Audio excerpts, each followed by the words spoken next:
Welcome to the Southern California Prep Insider Podcast. Tommy Moore, Shotgun Sprouting here to bring you our top 10s. Players from last week we want to mention in our game pick shotgun. Oh boy, I'm not going to like this, but please talk about your hat a little bit. Oh, I mean, do you see the Trojan logo? I mean, the USC just getting beat down last week by Notre Dame. I was on the sideline for that game and rewatched the game, doing my studies on it. It was just as ugly as the first time, too. USC did not play very well and had no luck at all in that game. Everything going against them in that one. So the Trojans are the hat of the week this week. Yeah, it was a tough day for me because I was at a wedding of two USC Trojans and being an alumni myself. A lot of USC people were there. Random people just come out to me, updating me on the score. And I was like, if one more person updates me on the score, I'm going to flip the table over. I'm not going to have this conversation with literally anybody. So with that being said, Shotgun, can you give us our top 10 list for this week? Well, we'll start at number 10. Had a week off, but we're going to move Long Beach Poly into the top 10. Long Beach Poly now 7-1. They beat Long Beach Jordan this past week, 81-0. The offense is coming around. The defense continues to excel. The most points they've allowed this season is 12, and that game included a pick six in their only loss of the year. The defense has allowed 3 TDs this season and only won the last 6 games. So Long Beach Poly is back in our top 10. Number 9, JSerra. They suffered their first loss of the season, had a chance to move up maybe in number 2, number 1, if they were able to upset Mater Dei. Did not happen. 45-3. Al Fisher was held to 19 yards on the ground on 9 carries, and Matt Robinson only 9-24 passing.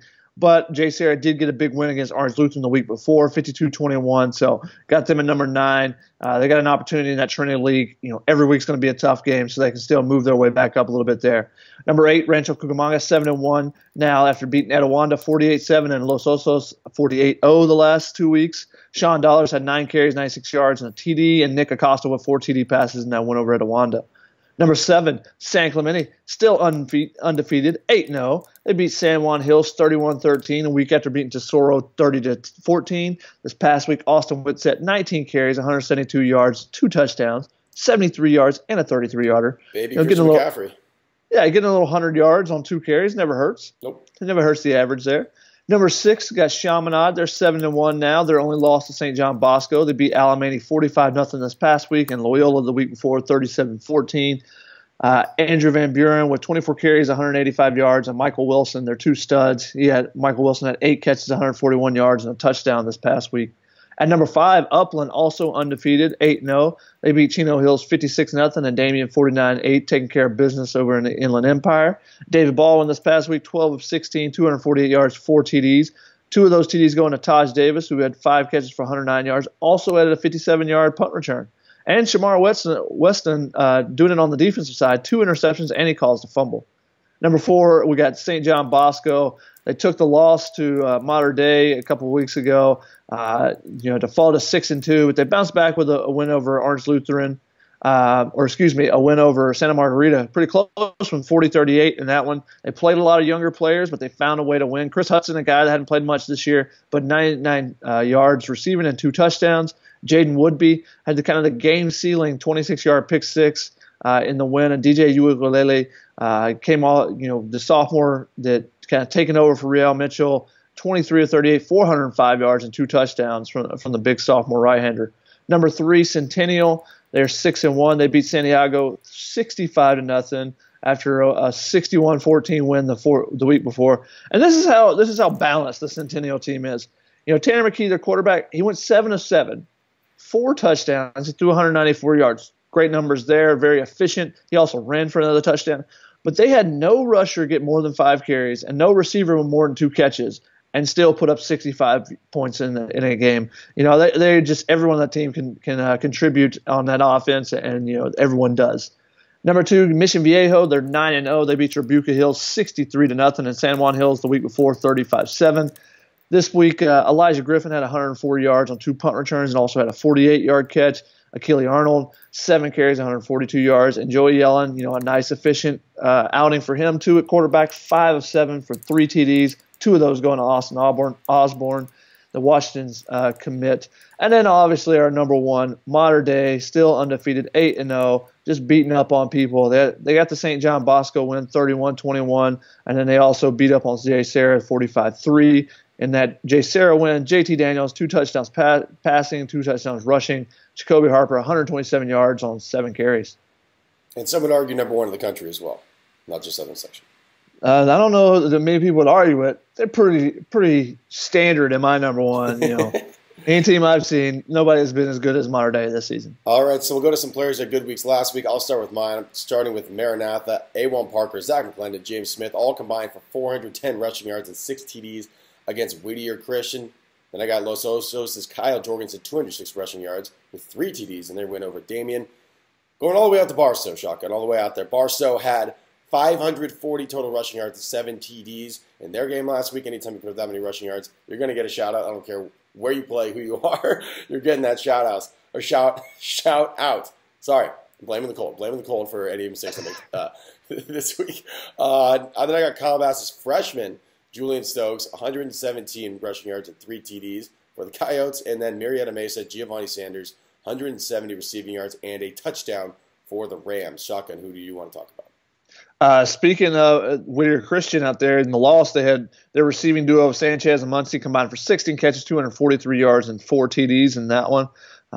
You have to look at Sebastian Kronberger from Lakewood. What a great name. Just putting all the patties out there against Compton. 29 carries, 338 yards rushing, 5 TDs in the 42-6 win there. Isaiah Johnson from Los Alamitos, 7 tackles, 3 sacks, 7 hurries, 2 pass breakups, in a 24-16 win over Edison, where the Griffins were down 16-3 at half. Really needed that defense in the second half, and he helped them out there. Jordan Wilmore from Lawndale, 268 yards rushing, 5 TDs, 63 yards receiving, and another TD in a win over El Segundo, 6 TDs on the day. Just a big day overall. Our number 1 receiver in the country, Amon-Ra St. Brown from Mater Dei, did a little bit of everything the last couple of weeks. 89-yard punt return for a TD this past week after having 8 catches, 206 yards, and 2 TDs, and another punt return TD 2 weeks ago against St. John Bosco. So he's been having some big games, obviously. Alex Young from Sunny Hills, we've mentioned him several times. He had 4 more TDs in a win over Troy. Bryce Young from Cathedral, 4 TD passes in a win over LaSalle. Gar's duo of Micah Bernard, who had 30 carries, 392 yards, and 4 TDs in the win. And Aaron Hawk on the defensive end with 3 interceptions helped them to a win over Warren. Bailey Torres from Valley Christian, 3 carries, 111 yards. That's efficiency right there, including a 66-yard TD in which he lost a shoe. He didn't one shoe doesn't matter. He's turning the corner and he's going for a touchdown, 56-20 win over Monrovia for Valley Christian there. And Aisha McClellan from Long Beach Poly, 9 for 11 on extra points in the blowout win. Why is that important? Well, she's a freshman. She is a freshman and she was on the freshman and sophomore teams and got promoted. And that's pretty good. Actually, in high school, 9 for 11 is not a bad conversion rate on extra points, and she's only going to get better as a freshman there. Matt Corral in that Long Beach Poly win, 10 of 13, 320 yards, 5 TDs in the first half of that one. Luke Gigliotta from Yorba Linda, the backup running back, rushed for 137 yards and 4 TDs in a 32-0 win over Canyon after the starter went down in the first quarter. That's what you call stepping in there. Daniel Dolan from University, 197 yards rushing, 3 TD before an injury actually cut his night short early in the fourth quarter, and his team, without him, just couldn't pull out the win. 31-30 loss to Irvine. Servite got a game-winning field goal from Zachary Gazzotti after time expired. He missed a PAT earlier in the game, which forced it to be it was a 1-point or a 2-point deficit for them. So they ended up getting the 29-28 win over Orange Lutheran, and Julius Irvin had a 76-yard TD catch in that game for Servite there. Capistrano Valley, Nathan Manning, 16-26, 311 yards, 2 TDs, and he ran for another in a 52-21 win over Aliso Niguel that earned Capo Valley at least a share of the Seaview League title. And on the other side in that game, Tyler Jones, 10 catches, 128 yards, and 3 TDs, all 3 scores for Aliso Niguel on that one. How about the Valencia defense? Tustin star running back Casey Carr, the third, had 31 yards on 12 carries in the first half. Valencia opened up a 28-3 lead at halftime. Carr still finished with 126 yards, but did take him 32 carries to get that one as Valencia rolls with a 35-10 win. Christian Jaime from Westminster, 29 carries, 213 yards, also added 3 catches and 63 yards, and a 42-yard, crucial 42-yard catch on the last drive there. I got a couple more here. We'll get to them. Patrick McMorris. I was so excited after missing last week's show, not being able to do it. Plug him in, yeah. Yeah, that I wanted to get everybody some time. Patrick McMorris from Gunnes, 17 carries, 137 yards, and 4 TDs in a 14 win. Also had an interception and a 49-yard return of that interception in that one, doing it on both sides of the ball. Speaking of a guy, returning the ball, Devin Gill from Villa Park had a 93-yard opening kickoff return for a touchdown. And he had 2 more TD returns, though one of them was called back for a penalty. Spartans win easily on that one, 56-3 over Foothill. Kai Thompson from Murrieta Mesa touched on, the impressive game. He had 26 carries, 179 yards, 2 TDs, and an 18-yard TD catch. Always got to have that. Add the pass catch touchdown for running backs. Brock White from Rancho Verde, 11 for 19, 265 yards, 5 TDs passing over previously unbeaten Arlington, 42-0 win. That's a big win for Rancho Verde. Chance Nolan from Paloma Valley throws for 409 yards and 5 TDs and a 42-21 win over Elsinore. Jaden Scheibel? Nailed it. I think we'll take it. We'll take it, yeah. Mr. Efficiency, 4 carries, 167 yards, 3 of those going for touchdowns. He had a 70-yard touchdown, a 90-yard touchdown in that one, and then also his teammate Hunter Rapola, a scoop and score, a fumble recovery, and a 20-yard TD catch in that one. Vista Murrieta's Khalil Shakir, 8 carries for 179 yards, 3 TDs, and a 41-10 win over Chaparral. Travis Dye from Norco, the Oregon committed running back, 30 carries, 250 yards, 3 TDs despite being sick, and helped his team to a 56-42 win. That's one way to get over to Coleman. If you want to go out. Not to brag, I'm playing sick right now, but, I mean, I basically did the same thing that he did. Think about it. You got to go out and get 30 carries now. Yeah. Doing this podcast just as hard. Yeah, ice bath. Exactly. It's an ice bath podcast, right. Having to deal with me. So. Exactly. In that game on the other side of the ball, Santiago's Nathaniel Castillo, 21 of 28, 347 yards, 4 TDs, ran for another touchdown, and 11 of his pass completions went to Donovan Witherspoon for 148 yards and 3 of those touchdowns in the loss to Norco, however. And a couple more. Darren Jones from Cajon, 6'8" receiver, had 4 catches, 136 yards, and 2 TDs in a 33-16 win. And Adrian Parada from Ontario Christian, a school record 4 interceptions against Riverside Notre Dame. There we go. Those are some guys who had good games last week, so that was pretty much shocking. Dang, man. Impressed with that list. That was probably the longest we've gotten. That was awesome. Anyway, we've got to go to our good games this past week. There you go.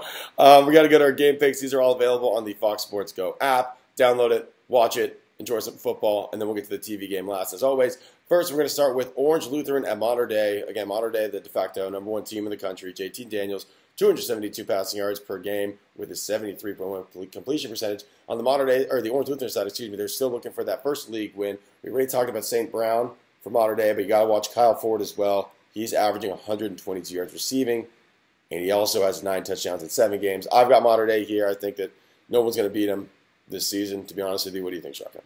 Yeah, I'm not betting against Mater Dei until someone shows they can knock off the Monarchs. I think they've just been, they've got so many weapons for JT Daniels. The fact that he's only passing for 272 yards tells you that they've been up early in some games, so he hasn't had to play much in the second half for some of them. And they've pretty much dominated the Trinity League so far, whereas Orange Lutheran is still looking for that first win. Ryan Helinski has been kind of held in check by some of the Trinity League teams, so it'll be up to him and Kyle Ford to kind of get their connection going to give the Orange Lutheran kids a chance in this one. All right, moving on. Santa Margarita going to JSerra. Santa Margarita UNLV commit Chad Magyar, 892 rushing yards and 14 touchdowns. Also 480 receiving yards and 4 touchdowns this season. So he's off to a good season for his senior year. JSerra Tariq Luckett, 676 receiving yards and 7 touchdowns. I know Santa Margarita is not our top 10, and JSerra is, and it's a road game for Margarita, but I'm going to take him. I'm going to take Santa Margarita in this one. Wow, I'm going with JSerra at home. This is a huge game as far as Trinity League because you kind of expect that Mater Dei and St. John Bosco are going to be in the top 2. There's no guaranteed spot for the third team, but that really kind of pushes you into the playoffs for sure if you're the third team in the Trinity League. So this is a big one between those two teams. Both of those teams are battling with Servite as well, and Orange Lutheran is a little bit farther down since they've yet to get that win. So this is a huge one as far as Trinity League standings go, and I think JSerra playing at home, I think I got them taking this win.